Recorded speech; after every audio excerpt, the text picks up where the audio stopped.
O presidente Lula está falando na COP30 e a expectativa é que ele dê declarações especificamente sobre essa aprovação de ontem pela Câmara. Acompanhe. Nenhum desafio para trazer a uma cidade que muitos brasileiros sequer conhecem.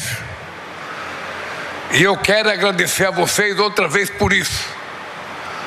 Hoje eu tenho certeza que a China conhece Belém.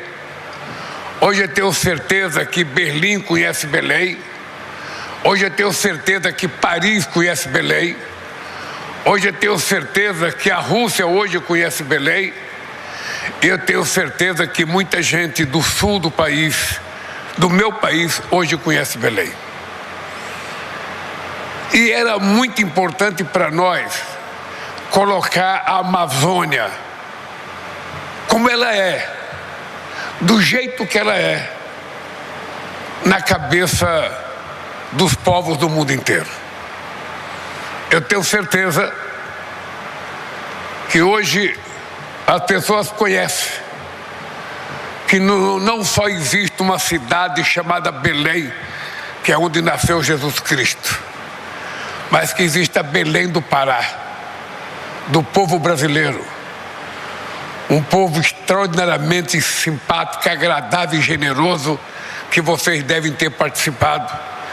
Se vocês da imprensa ainda não dançaram o carimbó, por favor, vá dançar um carimbó. Vá comer. Aparelhagem. Vai comer, sabe, a melhor culinária que nós temos nesse país aqui.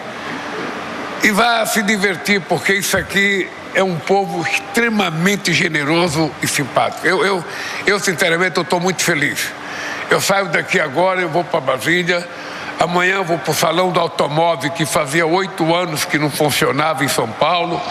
E depois eu vou para Joanesburgo, na reunião do G20. E depois eu vou em Moçambique fazer uma outra visita de Estado a um país africano. Mas eu não poderia deixar de dizer para vocês que essa COP ela é diferenciada. Primeiro porque ela teve representação de muita gente, de empresário. Eu não sei quantas vezes uma primeira-dama trabalhou tanto numa COP como a Janja trabalhou. E ela não estava aqui porque era minha mulher. Ela estava aqui porque ela tinha uma função. Ela tinha uma representação dada pela presidenta da COP para que ela percorresse o Brasil e o mundo falando da participação das mulheres. Como teve gente falando dos empresários, como teve a juventude falando da juventude, porque uma coisa que nós precisamos colocar na cabeça dos dirigentes do mundo inteiro é que esses eventos não podem ser, sabe, perpetuamente litúrgicos, em que só participa, sabe, pouca gente. E muitas vezes em lugar cercado de polícia por tudo quanto é lado, cercado de arame farpado por tudo quanto é lado. A primeira vez que eu fui numa reunião do G7, em Evian, na França, e depois eu fui numa na Escócia, e eu vi tantos arame farpado, tanta coisa, eu fiquei imaginando os líderes que participam dessas reuniões tão protegidos, é porque sabem que não estão fazendo a coisa certa. Porque se estivesse fazendo a coisa certa, eu não precisava ter tanto medo do povo de cada país. E eu estou muito feliz também porque a marcha do povo, a participação do povo foi extraordinariamente bonita, ordeira, e todos entregaram o documento para nós. Estou muito feliz porque pela primeira vez na história das COP, 3.500 indígenas participaram. Porque as mulheres não são objeto nessa COP. As mulheres têm que ser tratadas com uma questão de gênero, merece ser tratada com respeito na participação plena, porque as mulheres não são cidadãos de segunda classe. E é preciso fazer com que nós, dirigentes, aprendamos isso. Um mínimo de colaboração que a gente pode dar é tentar fazer inovação. Inovação no nosso comportamento. Inovação na nossa visão de nova sociedade. Inovação numa nova compreensão do que significa um ser humano nesse planeta.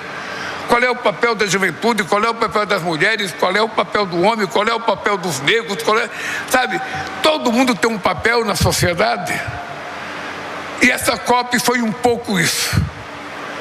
Por isso que ela foi feita em Belém. Uma cidade que, segundo muita gente no Brasil, não estava preparada para fazer a COP. Isso aqui fez uma COP melhor do que a COP de Copenhague, do que a COP de Dubai, do que a COP de Paris, do que a COP de Londres, do que a COP de qualquer lugar. Porque aqui o povo foi mais povo. O povo participou mais. Por isso que a COP não é uma COP do André, que é presidente, ou do Guterres, que é o secretário-geral da ONU, ou uma COP do Lula, que é presidente da República. Esta aqui pode ser chamada a primeira COP do povo do mundo inteiro. Porque aqui teve gente do mundo inteiro fazendo suas manifestações. Dito isso, eu queria dizer para vocês uma coisa extremamente importante. Os líderes que dirigem os países do mundo hoje precisam compreender que se a gente não tiver um comportamento de acordo com aquilo que é a aspiração do povo e a aspiração da juventude, a aspiração das mulheres, nós estaremos colocando em risco uma coisa chamada democracia. Nós estaremos colocando em risco uma coisa chamada multilateralismo. Nós estaremos colocando em risco uma coisa chamada credibilidade. Porque se nós não fizermos aquilo que nós geramos de expectativa para as pessoas não têm por que confiar nas suas lideranças. A questão do clima não é mais apenas uma visão acadêmica. Não é mais uma visão de meia dúzia de intelectuais. Não é mais uma visão de meia dúzia de ambientalistas. A questão climática é uma coisa hoje muito séria, que coloca em risco a humanidade. E é por isso que nós tratamos isso com muita seriedade. É por isso que todos os dirigentes do mundo têm que saber que cuidar do clima é cuidar da manutenção e da existência do planeta Terra, porque ainda não encontramos outro lugar para nós sobrevivermos. Cuidar do clima é saber que os países ricos precisam ajudar os países pobres, e que é preciso colocar dinheiro para que as pessoas que têm floresta em pé mantenham as suas florestas em pé. Para que as pessoas possam saber que, mantendo a floresta em pé, ele pode ganhar mais do que derrubando a floresta. Manter a nossa água limpa é um compromisso de manter o planeta funcionando. Isso não é uma coisa abstrata. Nós precisamos convencer as pessoas de que os bancos multilaterais, que cobram uma exorbitância de juros dos países africanos e dos países pobres da América Latina, precisa transformar parte dessa dívida em investimento, para que a gente possa fazer com que a questão da transição energética seja verdadeira. As empresas petroleiras têm que pagar uma parte disso, as mineradoras têm que pagar uma parte disso, as pessoas que ganham muito dinheiro têm que pagar uma parte disso, porque senão quem vai sofrer é a parte mais pobre do planeta Terra. São as ilhas, são os pobres da África, da América Latina, da Ásia. É preciso que as pessoas tenham consciência que todo mundo tem que ter muita responsabilidade. E é por isso que nós colocamos a questão do mapa do caminho. Bom, aí a fala do presidente Lula na COP, por enquanto ele não citou, também não respondeu ainda a qualquer pergunta dos jornalistas sobre a questão da aprovação ontem do PL antifacção. Eu vou chamar a Patrícia Costa, que está em Belém, acompanhou a fala do presidente Lula. A Vitória Abel continua no Congresso Nacional. Já volto com você, Vitória. Patrícia, boa noite, bem-vinda. O presidente Lula foi até a COP hoje e qual o balanço desse dia e dessa fala? É praticamente um balanço final do presidente. Boa noite, Patrícia. Oi, boa noite, Tiago. Pois é, ele citou um pouquinho de tudo que tem sido discutido aqui na COP, né? Transição energética, igualdade de gênero, né? Quando ele cita aí a primeira-dama, mas você percebeu que ele não fala nada conclusivo sobre as negociações que houve aqui hoje. Ele chegou hoje pela manhã, se reuniu com blocos emergentes como China e Índia, na sequência com o bloco da União Europeia, também com o bloco africano e países insulares, pequenos países. E à tarde ele teve compromissos com os indígenas, sociedade, também com prefeitos e governadores aqui da região amazônica. Olha, essa fala dele, apesar dele ter vindo aqui para tentar estreitar, a gente ficou muito tempo aqui na sala de imprensa esperando pela coletiva, porque disseram que ele estava em reunião com Antônio Guterres, secretário-geral da ONU, e que ele teria vindo aqui para tentar fazer esse alinhamento, né, entre os países, pedindo aí financiamento, transição energética e tentar costurar isso aqui nos bastidores. Mas o que se diz por aqui na COP, nos bastidores, é que ainda não há consenso, apesar do embaixador Corrêa do Lago ter começado a falar agora, no início da coletiva, um pouco antes do Lula, falar que já estão construindo aí um caminho para essa transição energética. A Marina Silva também falou hoje, falou desse aporte aí de R$1 bilhão para o título de florestas tropicais. Isso é muito importante, porque foi a primeira vez que foi apresentado um fundo aí de investimentos para que os investidores tenham retorno, né, e não só doações. E quando a gente fala de fundo de florestas tropicais, ele não diz só sobre a Amazônia, diz sobre todas as florestas tropicais do planeta. Então é bastante importante esse aporte aí de R$1 bilhão.